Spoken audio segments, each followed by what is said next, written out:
ఆడపిల్ల పుట్టంగానే బొట్టు, గాజులు, పూలు వస్తాయి. మ్యారేజ్ అయిన తర్వాత తాలిబొట్టు, మెట్టెలు వస్తాయి. కానీ భర్త చనిపోయిన తర్వాత, ఇన్ కేస్ భర్త చనిపోయిన తర్వాత ఇవన్నీ తీయాలంటారు. అంటే మెట్టెలు, తాలిబొట్టు అంటే తీస్తే ఓకే, కానీ ఇవి ఫస్ట్ నుంచి ఉన్నాయి కదా, ఇవి కూడా తీస్తున్నారు. మీరు ఏమంటారు దీని గురించి? అలా ఎందుకు ఆచారం, అంతే కదా. ప్రతి జీవికి ఇది నేను అని ఒక మోహం ఉంటుంది. అది లేకపోతే ఇక్కడ దాకా నడవదు. దీని మీద మోహం ఉంటే, దీన్ని అలంకరించుకుంటే వైరాగ్యం రాదు.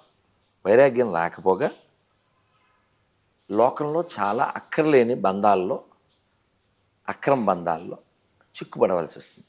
తద్వారా తనకి పుట్టిన వాళ్ళు అన్యాయం అయిపోతారు. అలా లోకంలో జరుగుతుంది కదా, జరిగింది కదా.